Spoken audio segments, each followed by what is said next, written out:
अब जो हमारा फेवरेट टॉपिक है, मेरा पर्सनल फेवरेट, प्राणायाम। मुझे लगता है प्राणायाम को जितना एक्सप्लेन करें डिटेल में कम है, लेकिन प्राणायाम हमारे जीवन में जितनी जल्दी आए हम उसके बेनिफिट्स को उतनी अच्छी तरीके से एक्सपीरियंस कर पाएंगे। योग हमें निरोग रखने में मदद करता है, जिसमें प्राणायाम का 80% रोल है। हम ब्रेथ कैसे लेते हैं, वो किस तरीके से बॉडी में काम कर रहा है, उसकी ऊर्जा का संचालन कैसे हो रहा है, ये प्राणायाम हमें बताता है। कोर स्ट्रेंथ के लिए 2 प्राणायाम काफ़ी है। वैसे तो टेक्स्ट में 18 प्राणायाम को मेंशन किया गया है, हमें उन सब की जानकारी लेने की फ़िलहाल तो ज़रूरत नहीं है। हम 2 चीज़ों पे फोकस करेंगे, भस्त्रिका और ऑल्टरनेट नॉस्ट्रल ब्रीदिंग, जिसे हम अनुलोम विलोम और बेसिक प्राणायाम जिसे कहते हैं, सभी को पता है। स्टार्ट करेंगे भस्त्रिका से। किसी भी प्राणायाम को करने से पहले हम अपने दोनों हथेलियों को, पाम्स को आर्मपिट के नीचे प्रेस करेंगे, हाथ को नीचे रखेंगे, आंखों को बंद करेंगे, अपने ब्रेथ को एक्सपीरियंस करेंगे।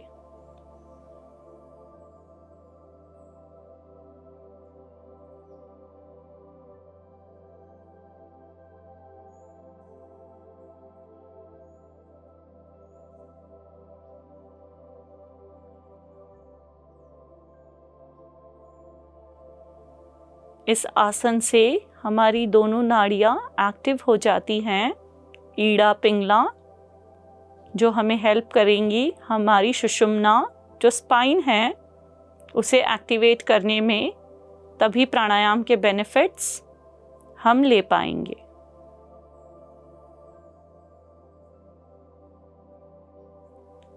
एक मिनट के बाद आप अपने हाथ को रिलीज करेंगे, अपने लेफ्ट हाथ को लेफ्ट नी पे रखेंगे, राइट हैंड से प्राणायाम मुद्रा बनाएंगे, जिसमें आपकी इंडेक्स फिंगर और सेंटर फिंगर को आप बेंड करेंगे, थंब से राइट नॉस्ट्रल को बंद करेंगे और लेफ्ट नॉस्ट्रल से स्ट्रोक्स लेंगे।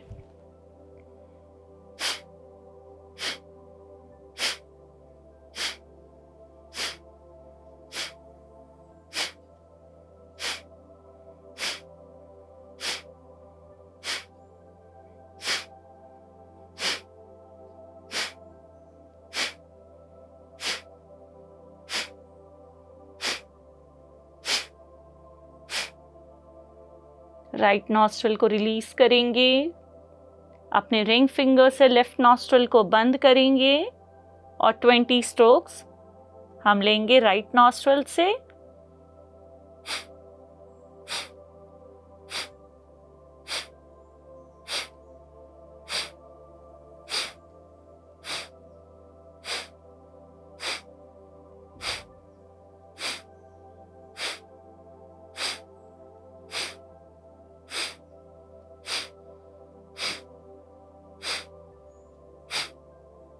अपने हाथ को रिलीज करेंगे, अपनी ब्रेथ को अंदर खींचेंगे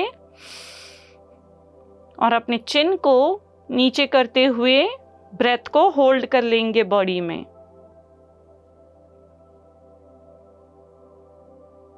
ब्रेथ को होल्ड करते हुए आप अपने मन में 20 काउंट करें और जब आपको फील हो कि आप अपने ब्रेथ को और होल्ड नहीं कर पा रहे, उसे माउथ से स्लो एक्सलेशन करते हुए रिलीज कर दें।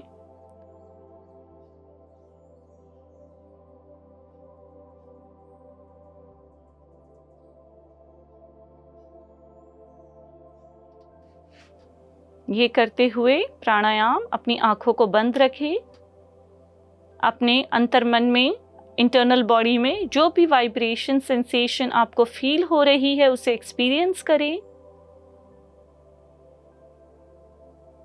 आप नंबर ऑफ रेप्स कम या ज़्यादा भी रख सकते हैं, इसे आपके ऊपर डिपेंड है। आप 30 स्ट्रोक्स भी कर सकते हैं, लेकिन मैं कहूँगी आप इसे 20 से स्टार्ट करें। जो सेकेंड राउंड है उसमें हम 20 किया था, अब हम 30 करेंगे on the left and 30 on the right. फिर ब्रेथ इन, होल्ड और फिर उसे स्लो एक्सेल करके रिलीज।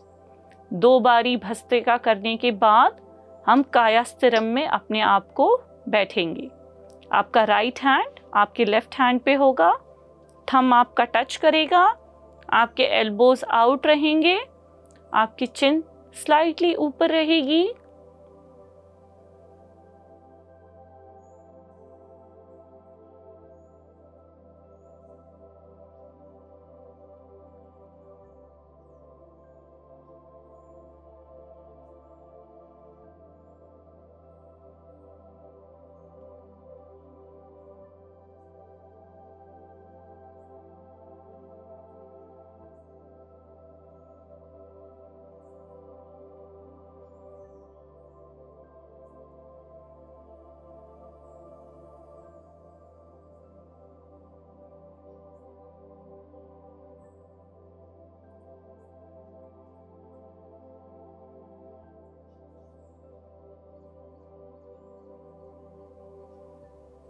एक या 2 मिनट हम कायास्थिरम में बैठने के बाद अपनी आँखों को धीरे से खोलेंगे।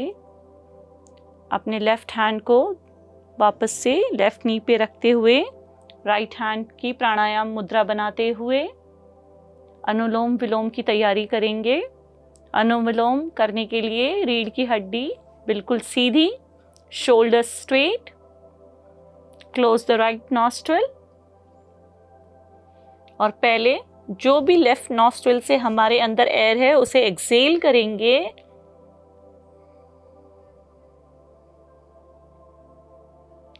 दोबारा से इनहेल करेंगे, लेफ्ट को क्लोज करेंगे, राइट को ओपन करेंगे और राइट से एक्सेल कर देंगे। राइट से इनहेल करेंगे, राइट को क्लोज करके लेफ्ट पर एक्सेल करेंगे।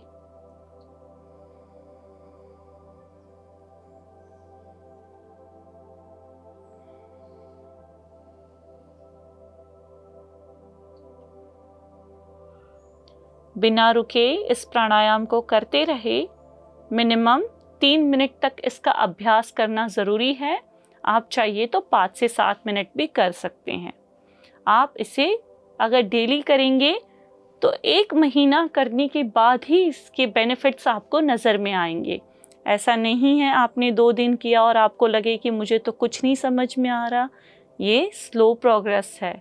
आपकी इंटरनल बॉडी इसे पहले एक्सपीरियंस करती है, फिर ये आपके फिजिकल हेल्थ पे दिखेगा। करना इससे ज़रूरी है। आपकी एक्सरसाइज की स्ट्रेंथ भी आपके प्राणायाम से बहुत इम्प्रूव हो जाएगी और आप इसके बेनिफिट्स ले सकते हैं। अनुलोम विलोम ये ध्यान रखना है कि खाने से 3 घंटे का गैप होना चाहिए। आप इसे एम्प्टी स्टमक करें बेस्ट है, लेकिन इसके लिए कोई थंब रूल नहीं है कि आपको इसे सुबह ही करना है। आप दिन में 12 बजे, शाम को 4 बजे या सूर्यास्त के समय भी कर सकते हैं। प्राणायाम करने के लिए 4 टाइम बेस्ट होते हैं, with sunrise, afternoon 4 PM and evening 6 बजे।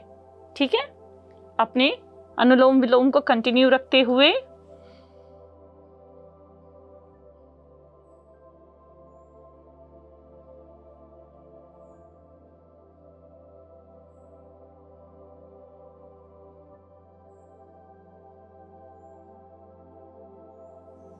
अपने पोस्चर का खास ध्यान रखें।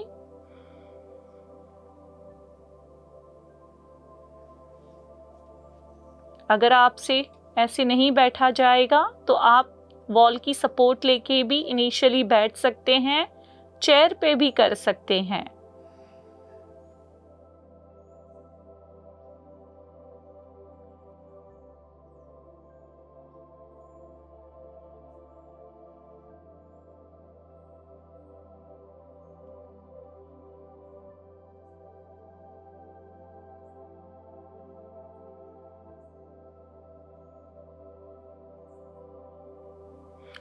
प्राणायाम को लेफ्ट पर एक्सेल कर दें और फिर रिलीज करें। प्राणायाम को हमेशा लेफ्ट नॉस्ट्रिल से शुरू करें और लेफ्ट पे ही ख़त्म करें, क्योंकि ये हमारी बॉडी का कूलिंग पार्ट है। राइट साइड हॉट होता है, लेफ्ट साइड कूल होता है। ठीक है, अब हम आपसे बात करेंगे फूड पे। ठीक है, जो फूड है वो हमारी लाइफ का बहुत बड़ा रोल प्ले करता है। हम जब इस दुनिया में आते हैं, हमारी ग्रोथ से लेके हमारी लाइफ का लास्ट डे तक हमें फूड चाहिए होता है हमारी हेल्थ को बैलेंस्ड करने के लिए। सो फूड हमें कैसे हेल्प करेगा हमारी बॉडी के हेल्थ में? आपको एक बैलेंस डाइट लेना है, ये तो हमें स्कूल में पढ़ाया जाता है, लेकिन उस बैलेंस डाइट में जब हमारे एज के अलग अलग पड़ाव होते हैं तो डाइटरी रिक्वायरमेंट्स चेंज होती है। जब आप यंगर एज में होते हैं, आपने फील किया आप कुछ भी खा लें, आप पिज़्ज़ा खा लें, पास्ता खा लें, आपको सब कुछ ही हजम हो जाएगा, डाइजेशन भी ऑप्टिमम होता है। लेकिन ग्रोथ हार्मोन्स भी अपने पीक पर होते हैं। एज वी एज हमें स्पेशल ध्यान देना है अपनी 20s के बाद। 20s, 30s, 40s में अगर आपने अपनी बॉडी के डाइट का ध्यान रखा तो आपके 50, 60, 70 बहुत ही हेल्दी रूप से व्यतीत होंगे। तो मेन रोल आता है हमारे इंडियन फूड में, जो कि हम वेज पे बात करेंगे। प्रोटीन का, जो भी प्रोटीन के सोर्सेस हैं, कोशिश करें उन्हें ब्रेकफास्ट, लंच में अच्छे से इनकलकेट करें। आपके खाने में 2 पोर्शन जो आपका खाना है उसमें वो प्रोटीन हो। It should be 50 to 60% of protein, चाहे वो आपके पल्सेस हो, दाल हो, पनीर हो, एनी हाउ स्प्राउट्स हो, जो भी आपको लेना है वो प्रोटीन सोर्सेस को आपको ऑब्जर्व करना है आपकी थाली में वो क्या है। उसके बाद आपकी रॉ फूड इनटेक, बाकी का आपका खाना रॉ होना चाहिए। आपके सैलड्स हो गए, आपकी कड़ी हो गई, छाछ हो गया, जो आपको डाइजेशन में सपोर्ट करेगा। 30% कार्ब्स होते हैं जो कॉम्प्लेक्स रूप में आप लीजिए। मैं तो कहूँगी कि आप पॉलिश चीज़ों से दूर रहें। जो वाइट राइस होता है उसको कम रख के ब्राउन या रेड राइस की तरफ जाए, जिसमें फाइबर ज़्यादा होता है और वो ग्लूकोज भी स्लो रिलीज़ करता है, जिससे आपकी बैलेंस बॉडी की जो एनर्जी है वो स्टेबल रहे। तो हमें जो कार्ब्स है वो ना कि प्रॉपर प्लेन कार्ब्स लेना है, कॉम्प्लेक्स कार्ब्स लेनी चाहिए, जिसमें इंसुलिन बहुत ही धीरे धीरे रिलीज़ होता है, ग्लूकोज रिलीज स्लो होगा, तो आपको बहुत जल्दी भूख नहीं लगेगी। उसके साथ गुड फैट, घी हमारे रोल जो प्ले करता है हमारे जीवन में, दैट इज़ द बेस्ट। उसे कहा गया है सुपर फूड। तो घी हमारी डाइट में डेली होना चाहिए। ये नहीं है कि दिन के 6 चम्मच हम घी ले रहे हैं। ब्रेकफास्ट में 1 स्पून, लंच में 1 स्पून एंड डिनर में 1 स्पून इनफ है। गुड फैट्स फैट बर्न करने में हेल्प करते हैं, मसल की मोबिलिटी, जॉइंट की मोबिलिटी पे काम करते हैं। इसके अलावा आप फ्रूट्स डेली 2 फ्रूट लीजिए, कोई भी 2 फ्रूट आपको लेने हैं। 2 मिल्क प्रोडक्ट लेने हैं, प्रोटीन का ध्यान रखना है। और अगर आपकी एज 30 है तो आप अपनी डाइट में मल्टीविटामिन्स भी ऐड ऑन कर सकते हैं, क्योंकि जो फूड से जो आपका एब्जॉर्प्शन होता है वो पूरी तरीके से नहीं होता, कुछ रह जाता है डाइजेशन स्लो होने की वजह से, तो आप इसे ऐड कर सकते हैं। ठीक है, ये तो रही डाइट की गाइडलाइंस।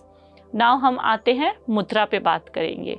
ऐसी कौन सी मुद्रा है जो आप बैठे बैठे ऑफिस में, डेस्क में, घर पे फ़ोन देखते हुए परफॉर्म कर सकते हैं? तो फिजिकल बॉडी पे बात हुई है, कोर स्ट्रेंथ पे बात हुई है, मसल्स पे बात हुई है, तो हम बात करेंगे पृथ्वी मुद्रा की। पृथ्वी मुद्रा रिप्रेजेंट करता है आपकी बॉडी के पृथ्वी तत्व को, जो है आपका physical sense of the body. आपकी जो बॉडी के ये जो 5 उंगलियां हैं, इसमें तत्व होते हैं, और जो हमारी रिंग फिंगर है वो डिनोट करती है पृथ्वी को, अर्थ को। इसे हमें बेंड करना है और thumb, tip of the thumb से टच करते हुए दोनों हाथों को नीचे रखेंगे, आइज को क्लोज करेंगे और 1 मिनट के लिए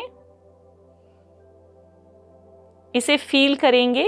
आप आंखें खोल के भी बैठ सकते हैं, उसमें कोई प्रॉब्लम नहीं है, लेकिन अगर किसी चीज़ को एक्सपीरियंस करे तो वो बढ़ जाता है।